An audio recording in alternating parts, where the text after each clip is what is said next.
The Brave Little Tailor, from the Brothers Grimm. One fine summer morning, a little tailor sat at his open window on a table at work, and many good things could he buy with the money he earned, for he was a clever little tailor. A farmer's wife came down the street crying, "Good jam for sale! Good jam for sale!" The voice had a lively sound to the ears of the little tailor, so he put his soft head out of the window and cried, "Come here, my good woman. This is the place to sell your goods." The woman ascended the 3 steps with her heavy basket and stood before the tailor, who asked her to uncover it and show him how much she had. As soon as he saw the contents, he rose from his table, and putting down his nose to smell, he exclaimed, "This jam smells so good that I must have 4 ounces. That is 1/4 pound. I cannot afford more." The woman, who had hoped to sell a large quantity, gave him what he wished for, but went away quite angry and discontented. "Oh, how I shall enjoy this!" cried the tailor, who cared nothing for the woman's grumbling. "It will give me strength and energy for my work." Then he fetched the bread from his cupboard, cut off a piece the whole size of the loaf, and spread the jam upon it. "That will not taste bitter," he said, "but before I take even a bite, I must finish this waistcoat." Then he placed the bread on a chair near, and, seating himself, sewed and stitched away with a spirit full of joy. In the meantime, the smell of the jam rose to the wall, where numbers of flies were clustered together. So tempting was it that they flew down in swarms just to taste. "Hallo, who invited you?" cried the tailor, as he drove away the unbidden guests. But it was of no use. The flies did not understand German. They would not be sent away, but returned again in larger companies than ever. Then ran the little tailor head over heels, as people say, and pulling from the chimney corner a piece of cloth, he said, "Wait and see what I'll give you." Then he dashed the cloth unmercifully amongst them. Presently he stopped to see the havoc he had made, and counted no fewer than 7 lying with their legs stretched out, quite dead. "Am I such a churl," he exclaimed, "that I must admire my own bravery alone? No, no, no, the whole town shall hear about it."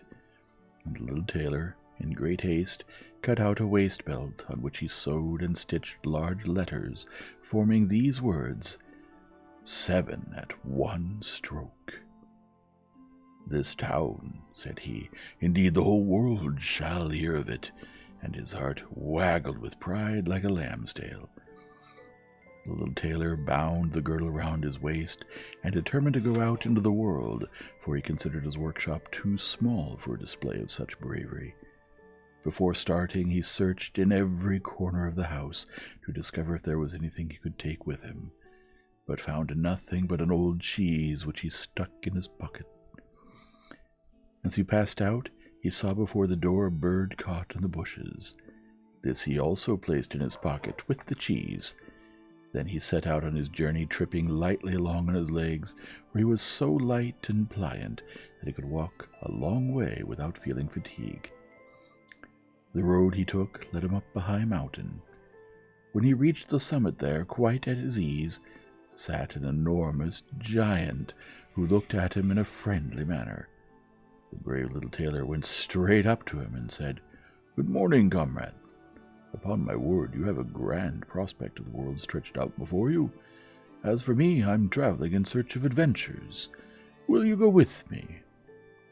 The giant looked quite disdainfully at the little tailor and exclaimed, "You conceited little imp! What? Go with a contemptible little morsel of a man like you?" "Stop," cried the tailor, "not so fast," and unbuttoning his coat, he pointed to the words on his girdle. "If you can read, that will show you whether I'm a man or not." The giant read, "7 at one stroke," and thinking it must be 7 men whom the tailor had killed, he began to feel more respect for him. "Well, no, I will prove you," said the giant. "Look here, can you do this?" and he took up a large stone and squeezed it till the water came from it. "Oh, that is nothing," exclaimed the tailor. "It is but play to me." And taking out the soft cheese from his pocket, he squeezed it till the whey ran from it, crying out at the same time, "Beat that if you can." The giant knew not what to say. The strength of the little tailor quite astonished him. However, he took up another stone, and threw it to such a height in the air that it was impossible to see where it went. "Certainly that is clever." "But the stone will fall somewhere. I will throw up one that shall not come down again." The tailor put his hand in his pocket, and drawing out the bird, threw it up into the air. Overjoyed at regaining its freedom, the bird rose immediately, and spreading its wings was soon far out of sight. "What do you think of that performance, comrade?" he asked. "You can throw very well, certainly," replied the giant, "but I should like to see if you can draw a heavy weight as easily as you can throw." He led the little tailor to a forest, in which lay an enormous oak which had fallen to the ground. "Now then, if you are as strong as you say, just help me to carry this tree out of the forest." "Most willingly," replied the little man. "You take the trunk on your shoulders and leave me the leaves and the boughs. They are the heaviest." The giant lifted the trunk on his shoulders, but the cunning little tailor seated himself among the branches, unseen by the giant, who had therefore to carry the whole tree, and the tailor into the bargain, without knowing it. Our little friend was so merry as he went along that he could not help whistling and singing. 3 tailors rode from the doorway, as if carrying trees was mere child's play. The giant, however, had not gone far when he began to stagger under his heavy load.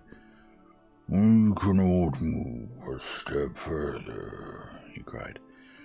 "Don't you hear?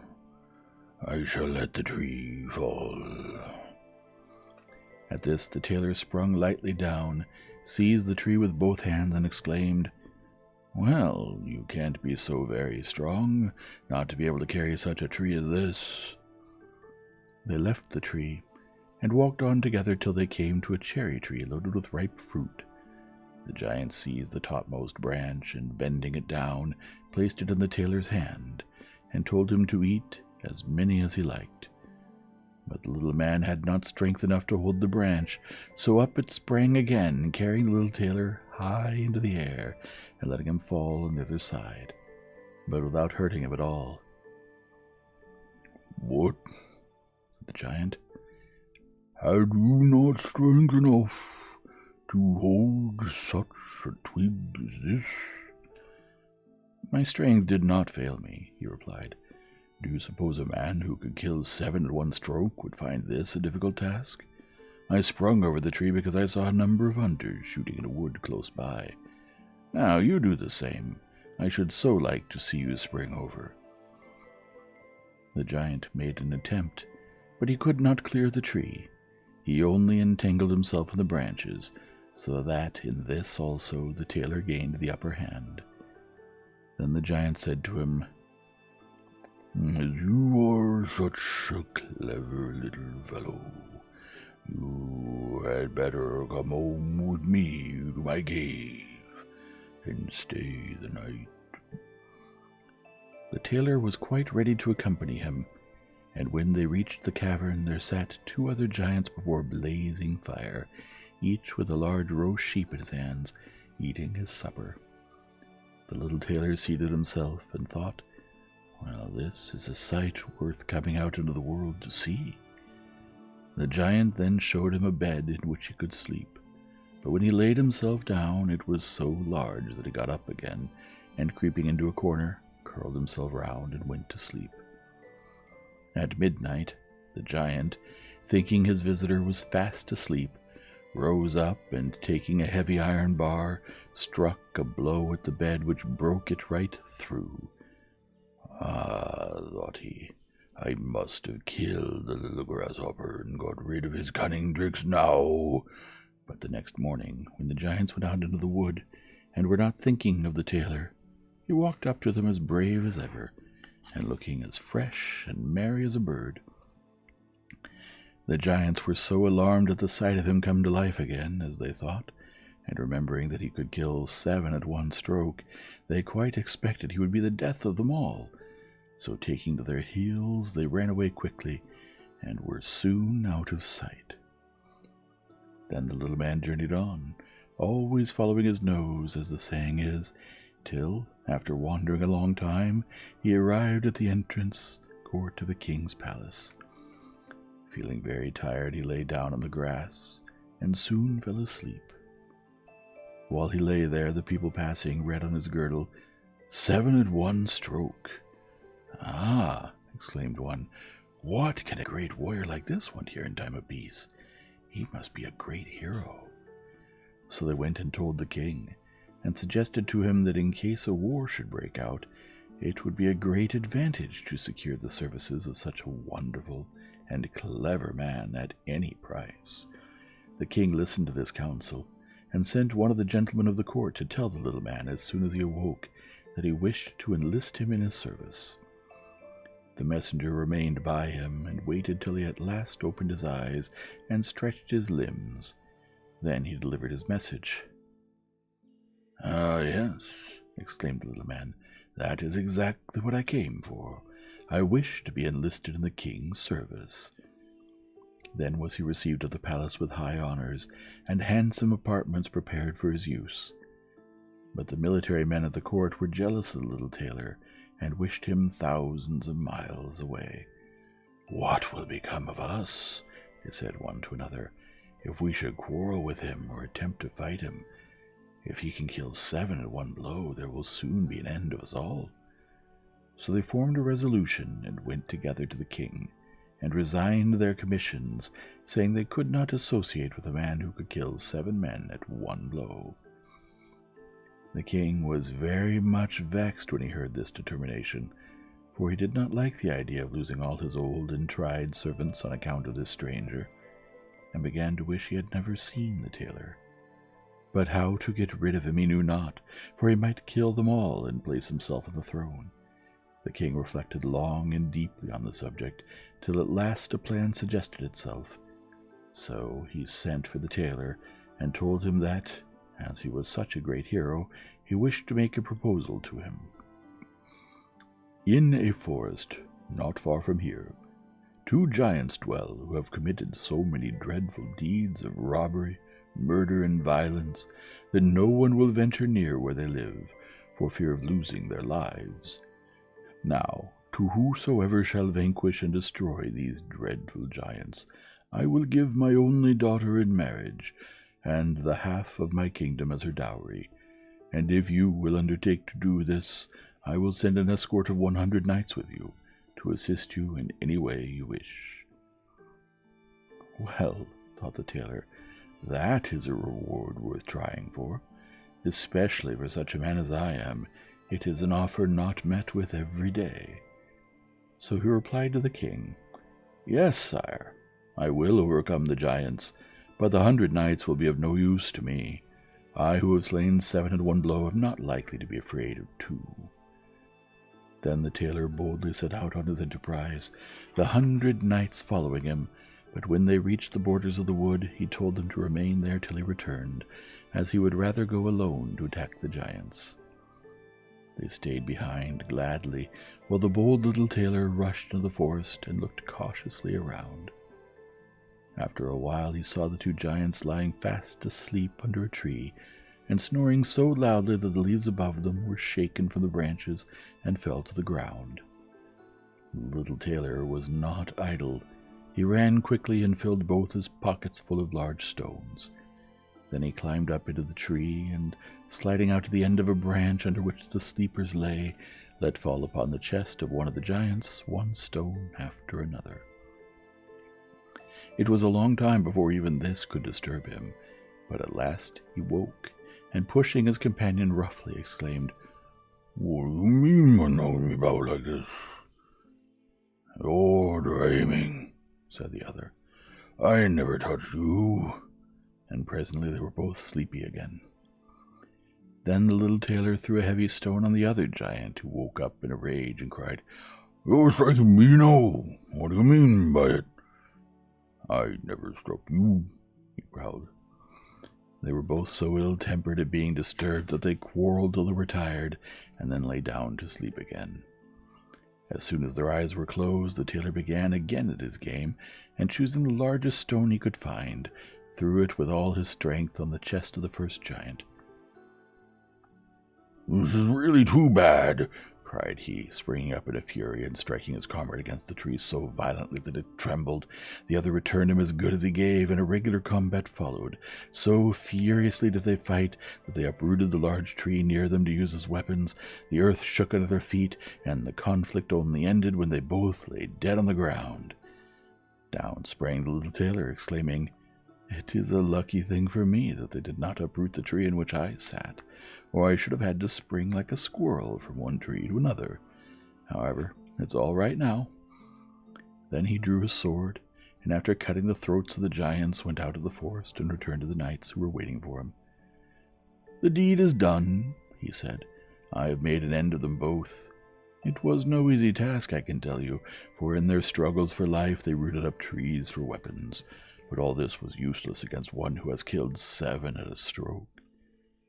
"And are you not hurt or wounded?" asked one of the soldiers.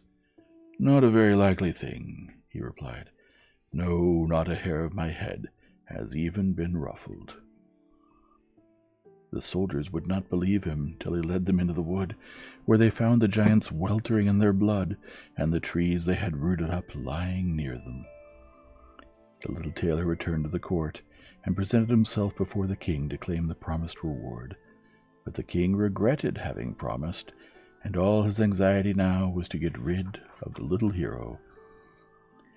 "Ere I can give you my daughter and half my kingdom," said the king, "you must perform one more heroic deed. There is another dangerous creature in my force, a fierce unicorn who spreads destruction wherever he is found. You must kill him also." "One unicorn will be nothing after 2 giants," he replied. 7 at one blow, that is my business." So he started off again to the forest, taking with him a rope and an axe, and again asked those who accompanied him to remain outside. He had not long to wait. The unicorn very quickly made his appearance, and as soon as he saw the tailor spring forward to pin him to the ground with his horn. "Softly, softly," he cried. "You cannot manage me quite so easily as that." Then he stood quite still and waited for the animal to come nearer, and on seeing him prepared to make a final spring, the tailor jumped lightly behind the trunk of a large tree, at which the unicorn ran with all his force and stuck his horn so fast in the trunk that he had not strength enough to pull it out, and therefore remained a prisoner. "I have just caught my bird," said the bold little man, and coming forth from behind the tree, he first fastened the rope round the neck of the unicorn, and with the axe cut the horn out of the tree, and then led the animal into the presence of the king. But the king even now would not grant the promised reward without requiring the little hero to perform another feat of valor. He made a bargain that before the marriage with his daughter took place, he should kill a wild boar who did great mischief in the forest, that the king's hunters should assist him. "Oh, certainly," replied the tailor. "That will be child's play for me." So he set out immediately for the forest, but left the hunters outside to their great delight, for the wild boar had often hunted them, and they had no wish to join in the tailor's enterprise. As soon as the wild boar caught sight of the tailor, he flew at him with glaring tusks and a foaming mouth, and would have thrown him on the ground, but our clever little friend was too quick for him. He sprang through the open window of a little chapel that stood near, and out through another on the other side. The boar was soon after him, but the moment he entered the little chapel through the door, the tailor ran round quickly to close it, and the wild animal found himself a prisoner, for he was much too heavy and excited to jump through the window. The little hero called the hunters and showed them the prisoner with their own eyes, After this, he presented the wild boar to the king, who this time, whether he would or no, was obliged to keep his promise to give to the hero his daughter and half his kingdom. Had he known that a little tailor stood before him instead of the great hero he imagined him to be, it would have grieved the king to the heart. So the wedding was performed with great pomp, but very little rejoicing, and thus was a tailor made into a king. Some little time later, after the young queen heard her husband talking in his sleep and saying, "Work away, youngster, I expect you to finish that waistcoat very quickly, for you have the seams of the trousers to sew. If you sit there idling, I will lay the yard measure about your ears." This sort of talk occurred several times, and the young queen discovered by it that her husband was of low birth, and only a tailor. When she told her father of the trouble, and asked him to send away a husband who was only a tailor, the king tried to comfort her by saying, "This evening, when night comes, leave your chamber door unlocked, and as soon as your husband is fast asleep, my servants shall enter and bind him hand and foot, and carry him away to a ship, in which he shall sail to distant lands." The young wife was overjoyed at hearing of this scheme, and readily consented to the arrangement. But the king's equerry had overheard the conversation, and as he had a regard for this young man, he discovered to him the whole of the plot. "I'll soon settle that," was the little tailor's reply. "There shall be a bolt to the door they don't expect." When night came, everyone retired to rest at the usual hour, and as soon as the queen thought her husband slept, she rose quietly and opened the door. But the tailor, who had only pretended to sleep, exclaimed in a loud voice, "Be quick, youngster, and finish that waistcoat, and stitch the seams of these trousers, or you will soon have the yard measure about your ears. I have killed 7 at a blow. I have destroyed 2 giants. I have hunted a unicorn, and taken a wild boar captive, and shall I be afraid of those who stand outside my chamber door?" As soon as the conspirators heard this, they were in a great fright, and fled as if a wild host were at their heels, and from that time no one in the kingdom could be prevailed upon to take part against him, and so the tailor remained a king for the rest of his life. The end.